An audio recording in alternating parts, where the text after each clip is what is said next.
Okay, isn't she married? Yeah, but she has no female friends. And I agree. If you are a female and you have no female friends, it's because you're a bitch and they don't want to be around you. And it's because you steal their husbands and they don't want to be around you.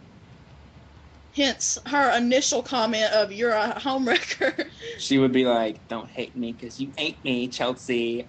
Yeah. I could just imagine Chelsea Handler and Angelina Jolie getting into a huge bitch fight in like the middle of Hollywood on like Santa Monica Boulevard or something, like hitting each other with their purses. Yeah. Their limos would pull up beside each other. Ding, ding, so it would be like this Kill Bill music would start playing, and they just start laying into each other. TMZ would be there. Perez Hilton would be taking pictures. E-News would be there. But no, like, why it's such a big deal is because she just plain out said she's a fucking cunt. Contaminated water. And, yeah. And that was another thing. I think that she was just like, I don't care how many kids you adopt from a third world country. I don't believe you. You're a fucking cunt. That's what she said, too. I was like, oh, damn. She just destroyed her in one line. Now we're going to have a beef with fucking Angelina Jolie. How the hell is her name? She's going to come after us now. Big what's she going to do? Nothing. Shoot us with a gun full of collagen? Probably. Can't you see that?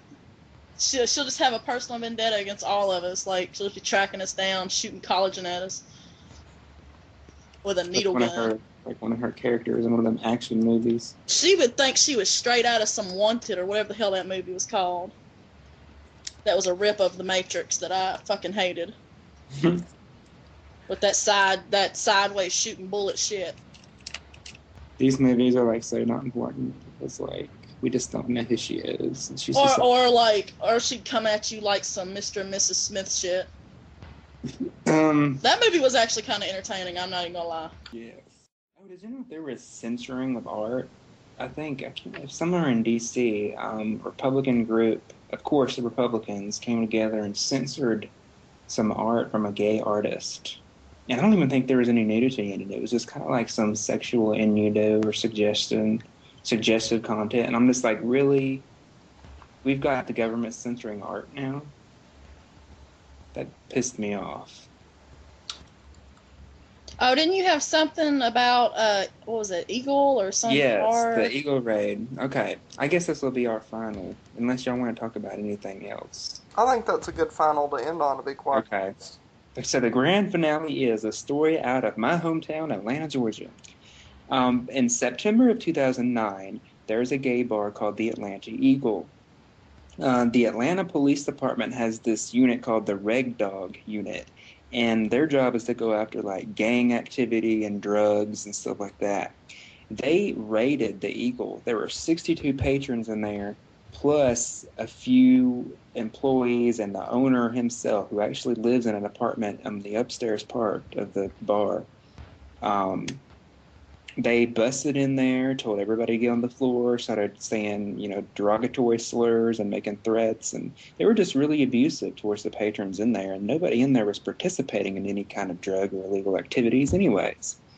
They tried to justify the raid by saying that there had been a tip that there was illegal drug usage and that there were dancers on the bar without an entertainment license and shit like that.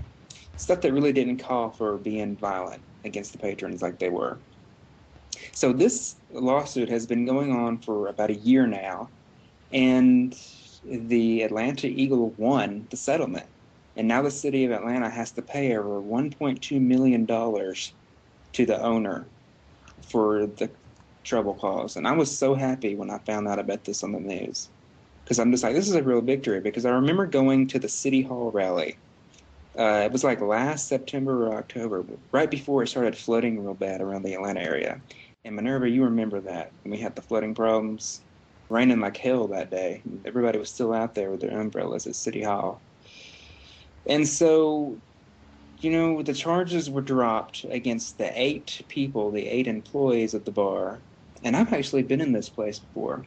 I've been in there a few times, and I was just thinking, if that would have happened when I was there, I would have flipped my shit. And I would have been pissed off as hell. it's just insane that in this day and age, some homophobic shit, just like the Stonewall, what happened at Stonewall years ago, could happen in Atlanta in our modern era. And the city of Atlanta has fucked itself over in this situation, but I'm glad that they're having to pay up. Maybe they'll learn their lesson. And the new mayor claims that he's going to be, they put another LGBT liaison, and that's another thing. At the time, they had an LGBT liaison officer, and her name was Danny Lee Harris. They put her on leave with no pay, with no explanation.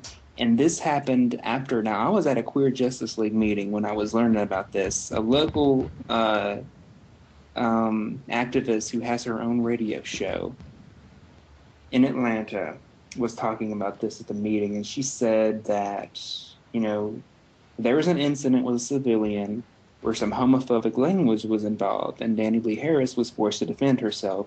Well, after that, the citizen apparently filed a complaint, and what do? They claimed that she was on medical leave, but they didn't give her any pay.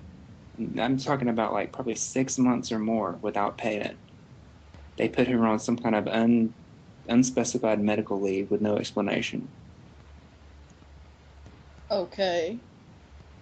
That's and retarded. She was the only ally that the gay community had within the police department.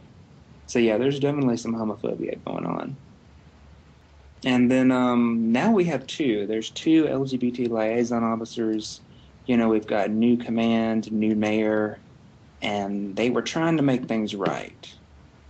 I mean, even the mayor did a speech before Atlanta Gay Pride, showing his support for the LGBT community here. So who knows where things will go in the future, but there's been a lot of trust lost in the Atlanta Police Department after this, that's for sure. So thank you for listening, and join us next time for Southern Discomfort Radio with all these fabulous folks and myself discussing all kinds of recent topics and such. I've already said my goodbyes. Right. I guess we'll just start off with Heather Holocaust. Bye-bye. Wow, that was so fun. That's all I have. Now get the fuck out. We're exhausted. Bye. Bye. All right, bye, y'all. Y'all go to church on Sunday. Praise Jesus and beat your kids. See you on Bible school.